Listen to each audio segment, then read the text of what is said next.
മുൻ മന്ത്രി ആന്റണി രാജു പ്രതിയായ തൊണ്ടി മുതൽ തിരിമറി കേസിൽ രാമകൃഷ്ണന് തെറ്റില്ല മോനെ, ശനി വരുന്നത് ഈ വഴിക്ക് തന്നെ. കുറ്റക്കാരനെന്ന് കോടതി കണ്ടെത്തിയിരിക്കുന്നു. തനിക്ക് അതേ അറിയാവൂന്ന് എനിക്ക് നേരത്തെ അറിയാം. വിഷമമുണ്ടാവും,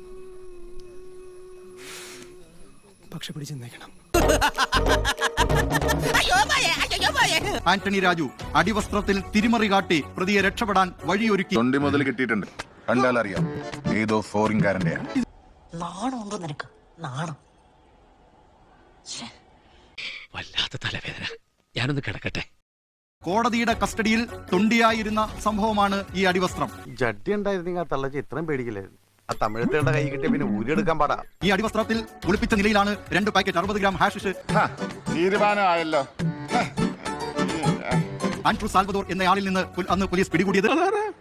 നിക്ക്, ഞാൻ പറയാം. ആളെ കണ്ടില്ലെങ്കിലും ദൈവമുണ്ടല്ലോ.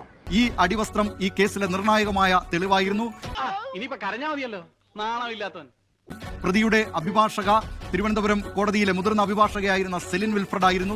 എന്തിനു ഇവിടെ പറയാൻ പോകുന്നു? അല്ല, ഒരു കണക്ഷൻ കിട്ടിയപ്പോ സെലിൻ വിൽഫ്രഡിന്റെ ജൂനിയറായാണ് ആന്റണി രാജു അന്ന് ഈ കേസുമായി ബന്ധപ്പെടുന്നത്. ചെറിയച്ഛൻ ഇത്രയും വലിയൊരു സംഭവമാണെന്ന് ഞാൻ അറിഞ്ഞില്ല.